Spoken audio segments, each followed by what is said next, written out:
Hello everyone, this is Pramiti classes और आज हम फाइनली पहुंच चुके हैं chapter 12 of history NCERT class 6 UPSC के लिए। क्लास 6 की एनसीईआरटी की टोटल 12 चैप्टर्स हम इस वीडियो में कंप्लीट कर देंगे and next we'll start with other subjects as well as class 7 history. मेरे साथ रहिएगा, stay tune for next videos.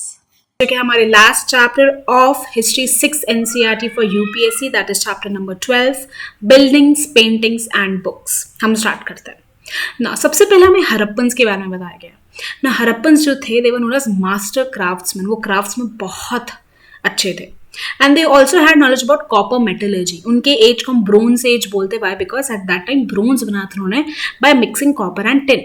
ना हड़प्पन्स के जो सक्सेसर्स है उसे हम आयरन एज बोलते हैं, बिकॉज तब आयरन शुरू हुआ आना। Now in India we have advanced types of iron जो हमें मिलेगा, that is forged iron, wrought iron and cast iron. Stupa जो है ना, stupa is a very beautiful things which were made in past, जिस पे बहुत सारी stone carvings की जाती थी जो about that is around 2000 years ago. Now rock जो है उसे artificial caves बनाए जाते थे, उनमें sculptures और painted walls हुआ करती थी caves के अंदर. Now we are talking about the iron pillar. ये रहा आयरन पिलर का इमेज ना। आयरन पिलर के बारे में हमें क्या क्या बताया गया, that it was 7.2 metre high. ये 3 टन्स हैवी है, मतलब उनका इसका वेट है and it is in Mehrauli in Delhi ना। जो आयरन पिलर है हमें उसके एज के बारे में कैसे मालूम, इज अराउंड 1500 ईयर्स अगो। हमें इसे मालूम है बिकॉज ऑफ इंस्क्रिप्शन जो वहाँ पे है ना। इंस्क्रिप्शन में चंद्र रूलर के बारे में बताया गया which is probably from Guptas and therefore we know that it is 1500 years ago जो आयरन पिलर बना है। Let's move on our stupa. अब हम स्तूपा के बारे में पढ़ने जा रहे हैं।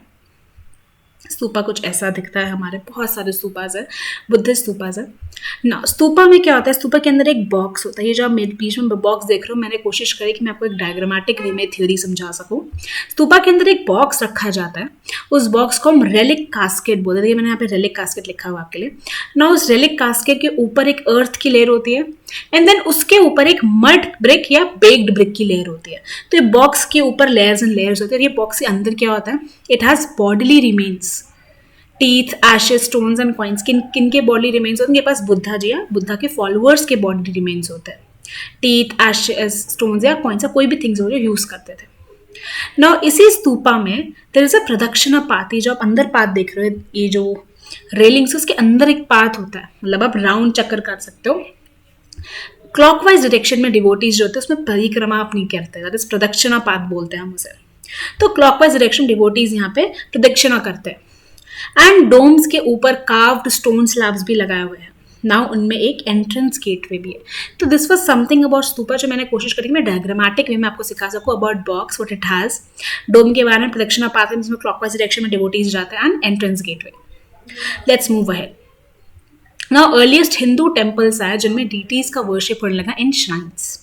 सबसे इंपॉर्टेंट पार्ट ऑफ जो टेम्पल है वो एक ऐसा रूम है, सबसे इंपॉर्टेंट पार्ट है दैट इज गर्भागृह। उसे हम गर्भागृह बोलते हैं। गर्भागृह में क्या होता है, इमेज ऑफ चीफ डीटी रखी जाती है और वहीं पे सारे religious rituals of worship offer किया जाता है भगवान को ना। गर्भागृह के ऊपर ना एक टॉप टावर लगाया जाता है, दिस इज नोन एज शिखारास। शिखारास जो है, ये जो गर्भागृह एक भीतर गांव करके जगह, वहां पे भी एक गर्भागृह है, इसमें शिखारा आपको दिखेगा टेम्पल में ना। टेम्पल में एक स्पेस भी होता है दैट इज नोन एज मंडप। मंडप होता है एक ऐसा हॉल है, मंडप, जहाँ पे पीपल असेंबल करते हैं, जुड़ते हैं एक साथ ना। फाइनेस्ट स्टोन टेम्पल्स जो है वो आपको कहाँ मिलेंगे, महाबलीपुरम एंड आईहोल में मिलेंगे। सबसे फाइनेस्ट स्टोन टेम्पल्स यहीं पे ना। Making of stupas and temples, जितने भी स्तूपास और टेम्पल्स, इतने ब्यूटीफुल चीज़ें कैसे बनाई जाती थी। सबसे पहले एक गुड क्वालिटी स्टोन ढूंढा जाता था, जैसे हम ढूंढते थे, क्वारी करते थे, दे वर ट्रांसपोर्टेड। वही रफ स्टोन को क्या शेप देते थे, कार्व करते थे और एक राइट पोजिशन में प्लेस करते थे फॉर मेकिंग द स्तूपा और टेम्पल ना। जो डिवोटीज है, for example association of ivory workers, उन्होंने पेमेंट दिया था for making beautiful gateways at Sanchi. यहाँ तक कि हमारे स्तूपा के डेकोरेशन के लिए भी merchants, farmers, garland makers, perfumers में इन सब ने पेमेंट दिया था। सो दिस इज हाउ कैसे पहले स्तूपा बना, फिर उसके ऊपर और चीज़ें बनना शुरू हुई बाय अनदर पीपल जिन्होंने पेमेंट दिए थे और वहाँ पे नई नई चीज़ें बनवाई थी, suppose beautiful gateways and other decoration parts of stupas and temples. So this is how stupas and temples बनते थे and they were made complete years after. अब हम आते हैं अजंता केव्स के बारे में ना। अजंता केव्स जो है, ये caves monasteries for Buddhist Monks की तरह यूज किए जाते हैं। अजंता केव्स में बहुत सारे पेंटिंग्स है सुंदर सुंदर Then we come upon epics. Now epics क्या होते हैं? Epics grand long compositions about heroic men and women and they had stories about gods. तो epics क्या होती है? Epics basically बहुत long compositions में जितने भी heroic deeds है of men and women उसमें stories होती है भगवान के बारे में. सबसे famous तमिल epic है that is the Silappatikaram. It is composed by Ilango that is around 1800 years ago. Now Tamil epic एक बहुत famous epic है जो लिखी गई थी. उसकी स्टोरी यहाँ मैंने शॉर्ट में लिखने की कोशिश करी है. This is a story about Kovalan. एक मर्चेंट था, वो lived in Puhar and he fell in love with the courtesan that is Madhavi neglecting his wife Kannagi. So basically Kovalan had his wife Kannagi but even in his marriage he fell in love with another courtesan. He fell in love with another woman that who was a courtesan, that is Madhavi. Now what happens? Kovalan and Kannagi, they went to Madurai and Kovalan was wrongly accused by the court jailer of Pandava king for theft.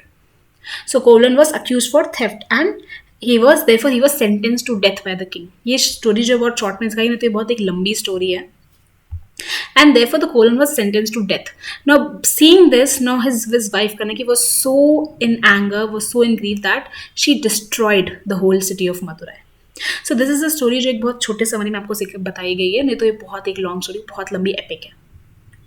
Let's move ahead. एक famous Tamil epic और that is the Mani Mekalai. Mani Mekalai is composed by Sattanar, that is around 1400 years ago. Mani Mekalai जो है story, it is the story of daughter of Kovalan and Madhavi. जो Kovalan Madhavi उनकी daughter के बारे में story है the Mani Mekalai. Kalidas ji, now we all have heard about Kalidas. उन्होंने मेघदूत एक बहुत प्यारी सी पोम लिखी थी, that is Meghdoot. See, now Meghdoot किसके बारे में? मेघ means actually clouds, right? So this is imagined as a messenger between lovers who are separate from others. So monsoon cloud जो है is imagined to be a messenger between two lovers who are separated. See how the poet describes the breeze that will carry the cloud northwards. तो एक छोटा सा verse है जो आप read कर सकते हो about मेघदूत, एक बहुत अच्छे पोम से लिया गया about from Kalidas. Let's move on to our notes. Now Hindu religious stories जैसे हम पुरानास बोलते हैं. पुराना means old. ना पुराना जो है वो उसमें क्या क्या, उसमें स्टोरीज अबाउट गॉड्स, विष्णु भगवान, शिवा भगवान, दुर्गा माता, उनके बारे में बहुत सारी स्टोरीज है which is written in Sanskrit. So Sanskrit epics आपने ज़रूर नाम सुना होगा, that is the Mahabharata which was written around 1500 years ago and compiled by Vyasa ji, and Ramayana was written by Valmiki ji. So these are two famous Sanskrit में जिनका नाम आपने ज़रूर सुना, the Mahabharata and the Ramayana. Mahabharata में स्टोरी क्या है? It is the story about war between two brothers that were Kauravas and Pandavas. And in Ramayana we have the story about Prince Ram, that is Lord Ram, who had gone to exile and his wife Sita was abducted by the king of Lanka, that is Ravan. So this is the story that how Lord Ram gets her wife Sita back to him. So these are the two famous epics.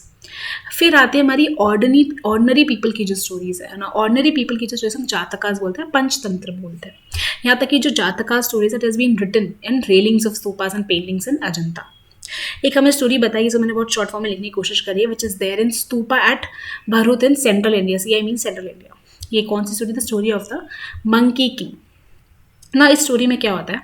एक great monkey king होता है, to live on the banks of Ganga in Himalayas with his 80,000 followers. And they used to fed on the mango tree. Now one day what happens, a ripe mango, ठीक है, it fell off the tree and वो float करके वाराणसी तक पहुंच जाता है जो ripe mango है. And there only the king was bathing. So what happens, वो जो mango, ripe mango वो उनको मिल जाता है and he tastes it. So he becomes so fond of that mango that he asks the foresters to please find that tree. And वो ढूंढते हैं and they find that it is in Himalayas. Now king वहाँ पे जाता है, king and his courtiers, ठीक है, they just enjoy that mango. And what happens at night, king sees the monkeys who are eating the mangoes and therefore he thinks that he decides to kill that monkeys. Basically did not like that, so he decides to kill the monkeys. तो जो monkey king होता है, the monkey king, in order to save his followers, in order to save his monkeys, what happens, he makes a bridge across the river from the branches of the tree. वो tree के branch को तोड़ के branch से एक ऐसा bridge बनाता है और जिसपे उसके जो फॉलोअर्स है वो उनको क्रॉस करवाता है टू सेव देम. तो जो मंकी किंग है वो उनको क्रॉस करवाता है, वो इतना एग्जॉस्ट हो जाता है मंकी किंग उनको बचाने में दैट ही इवेंचुअली डाइज. ना जो किंग है वो उसकी डेथ पे मोर्न करता है and he pays him respect. So this is a short story taken from Jatakas about the story of the monkey king. Now we come one of famous astronomers and mathematicians जो हमारे India से ही है, आर्यभट्टा जी। ना आर्यभट्टा ने जी ने एक बुक लिखी थी in Sanskrit, that is Aryabhatiyam. He also found day and night कैसे होता है by the rotation of earth. He also gave scientific explanations of eclipses. उन्होंने calculate किया था circumference of circle also. It was really nearer to the value जो आज की है circumference of circle की। So circumference of circle की भी वैल्यू कैलकुलेट करी थी। वरहा मिहिरा, ब्रह्मगुप्ता, भास्कराचार्य, ये सब बहुत इंपॉर्टेंट एस्ट्रोनॉमर्स एंड मैथमेटिशियंस हैं। ना मैथमेटिशियंस जो है इंडिया में उन्होंने एक स्पेशल सिंबल फॉर जीरो बनाया था। And this system of counting जो numerals and mathematicians, this system of counting was adopted by Arabs and then it spread to Europe also. Ayurveda में सबसे दो जो फेमस हमारे आयुर्वेदिक प्रैक्टिशनर्स चरका एंड सुश्रुता। चरका जी ने एक बुक लिखी दैट इज चरक संहिता जो मेडिसिन के ऊपर है, and Sushruta is basically the book on, उन्होंने एक बुक लिखी थी that is mainly on the surgical procedures done. Now अब हम आते हैं बाहर के बारे में बात कर रहे हैं, something outside India, that is paper was invented in China, that is around 1900 years ago by a man known as Cai Lun. The technique of making paper जो है वो कोरिया तक रीच कर गया था अराउंड 1400 years ago, और वहीं से वो स्प्रेड हो गया था after Korea to Japan. Techniques of making paper सबसे नोन जो हुआ था इन बगदाद जो 800 years ago पहले वहाँ पे नोन हुआ था, and then it spread to Europe, Africa and other parts of Asia. So this was something about paper, all the epics and all the buildings which are really important in our history. I hope आपको chapter पूरा समझ आया हो। I hope chapter 12 the last chapter of 6th history NCERT आपको clearly समझ में आया हो। सारे वीडियोस इसी प्लेलिस्ट पे है, प्लीज़ सारे वीडियोस को रेफर कीजिएगा। आपको कोई भी डाउट्स हो मुझे कमेंट सेक्शन में ज़रूर बताइएगा। Please like, share and subscribe ताकि आप मेरे कोई भी नोटिफिकेशंस मिस ना करें।